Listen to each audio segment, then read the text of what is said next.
on se pose, calme. J'aurais pu techniquement faire plus d'un épisode, mais je n'avais pas trop envie. Je vous cache pas que pour ce mois de décembre, j'ai pas envie d'en faire trop en fait. Et s'il y a moyen d'avoir des excuses pour faire pas trop d'épisodes à la fois et faire des vidéos assez courtes, c'est pas plus mal. Donc ouais, cet épisode est juste là pour amener des pistes en plus, quoi. Et mettre en place la course-poursuite contre Scar, qui amènera, je pense, dès l'épisode suivant, à ce que plusieurs parties se rencontrent au même endroit, et que ça pète sur sans doute plus d'un épisode, je dirais, mais on verra bien la prochaine fois. Et donc, ouais, c'est assez calme, c'est facile à résumer en soi, hein. Il y a toujours Aled qui recherche mais sans rien trouver, avec un petit passage un peu ridicule au début, mais c'est 3 fois rien. Il y a Mai, justement, qui prend un train pour aller vers le nord, en croisant une vieille dame dans un déguisement très subtil, parce que c'était clair et net que c'était pas une vraie vieille dame, mais apparemment il y a que le spectateur qui voit le truc, parce que je suis désolé, mais c'est clairement pas une vieille dame ça.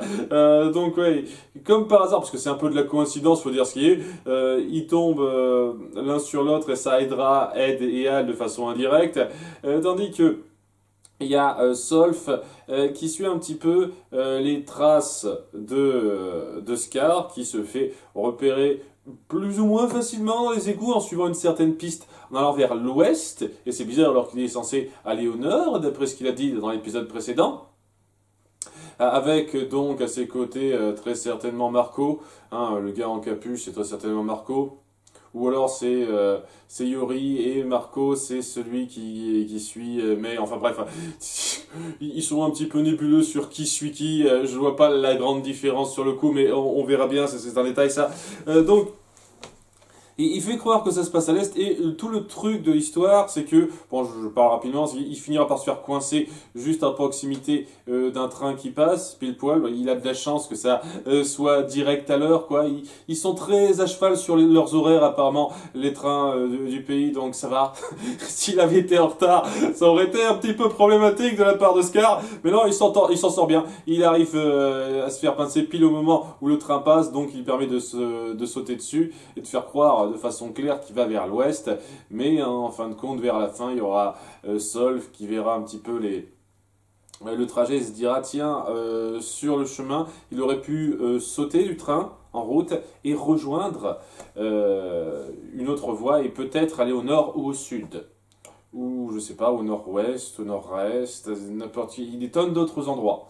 Mais il va comprendre, semble-t-il, que ça va être le nord parce que s'il a un lien avec lui, il a une sorte de passif avec lui dans un sens, donc il comprend un peu ce qu'il veut faire. Étant donné qu'il veut un petit peu retourner là où il y avait les recherches de son frère, j'imagine qu'il comprend un peu ça. Donc ouais, ça c'est mis en place durant tout l'épisode, et durant le reste, on va se centrer un petit peu sur Ed, Al et la vieille dame qui rencontre Roy. Donc, la vieille dame sort. Il y a un moment que je trouve tellement forcé dans l'idée où je me dis, rassurez-moi, Solf comprend un truc. Donc il y a Solf qui se rend pour je ne sais quelle raison dans la gare. Et il y a la vieille dame donc qu'on a vue au début qui passe à côté de lui. Il se tourne vers elle et se dit ah non, cette vieille dame ne représente rien. Et je me dis ok, il sait que c'est pas juste une vieille dame, il se dit juste qu'il en a rien à foutre. Je sais vaguement qui ça peut être, mais ça m'est égal. C'est ça qu'il dit, quoi. C'est pas juste, ah tiens, j'ai cette personne qui passe juste à côté de nous comme ça. Peut-être qu'elle pourrait être intéressante, je ne sais pas pourquoi, mais au bout du compte, non. J'espérais que s'il réagit comme ça, c'est parce qu'il a compris qu'il y a un truc avec elle, quoi. Sinon, ça serait pas très logique, la scène en question. Ou alors, vraiment, c'était un peu grossier sur les bords pour dire, ah, elle pourrait être importante, hein, vous avez vu, comme on verra dans la scène suivante. Enfin bref, ouais. Là, la vieille dame en question, eh ben, c'est le lieutenant général Grummer, si je ne m'abuse, qui s'est déguisé, qui retrouve Roy à la tombe de Hughes pour lui faire part un petit peu de ce qu'il est prêt à faire pour lui, parce que je m'attendais vraiment pas à ce que ce lieutenant général qu'on a vu rapidement dans une scène de 2 minutes lorsque Roy a quitté son ancienne affectation, qui soit quelqu'un de super important par la suite. Mais apparemment, ça va être quelqu'un de super important. Donc il dit, ouais, je suis de ton côté, je ne suis pas derrière cette grande organisation. C'est d'ailleurs pour ça, lorsque je sentais qu'on voulait me proposer quelque chose d'assez grave, j'ai refusé et qu'on m'a muté à un endroit un petit peu moins bien loti.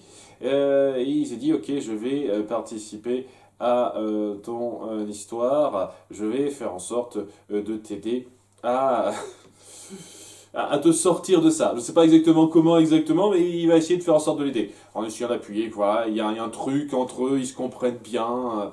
C'est pas mal dans l'idée. Étant donné qu'ils ont eu vraiment qu'une scène de 2 minutes 30 avant, il y a pas mal de temps de ça. Je ne vous cache pas que la force de l'impact n'est pas si extraordinaire que ça, mais c'est cool. Voilà, il a toujours un allié qui n'est pas encore perçu par les autres. C'est déjà ça. Et il avait besoin de passer cet appel d'un bar spécial pour ça, sans doute.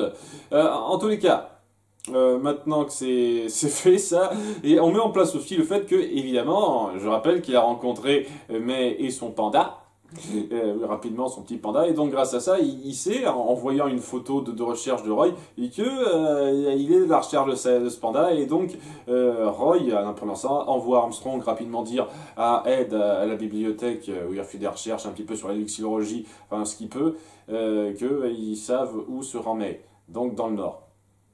Et il est content, ils ont une piste, et ça aurait pu s'arrêter là, mais on veut faire une petite parenthèse de plusieurs minutes sur Selim. Selim qui rencontre ses deux idoles en se rendant à la bibliothèque. Selim, je le rappelle, pour ceux qui l'auraient oublié, c'est le fils adoptif de Bradley. Donc, assez important, et c'est vraiment un gros fan des deux, donc il est super content de les trouver.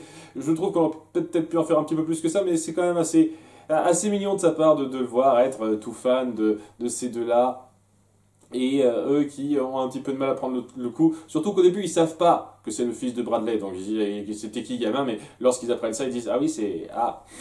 Donc ils osent clairement pas être particulièrement belliqueux avec lui, parce qu'il y est pour rien, quoi, ils veulent pas non plus lui dire ce qu'il en est. Donc il y a cette discussion assez forte, je trouve, dans l'idée de connaître un petit peu la famille, ce qu'il y a derrière cet homme qui est totalement contre nous, contre lequel on doit se battre. Même si, vu toute l'autorité qu'il a, c'est difficile de se confronter à lui réellement, il y a ce côté un petit peu doux du personnage qui a une famille, qui a une attache, et qui déstabilise un petit peu nos deux personnages. Surtout lorsque Bradley intervient rapidement pour dire qu'il a ce côté doux avec eux, mais qu'il n'oublie toujours pas qu'il a une autorité sur eux et qu'il les menace toujours pour leurs proches. C'est très fort comme moment pour appuyer que cet antagoniste est plus complexe que le simple connard avide de pouvoir. Il a tout de même des attaches. Donc, somme toute, pour l'instant, ça semble un peu superflu, mais superflu avec tout de même un apport dans la psychologie du personnage et la considération de nos héros.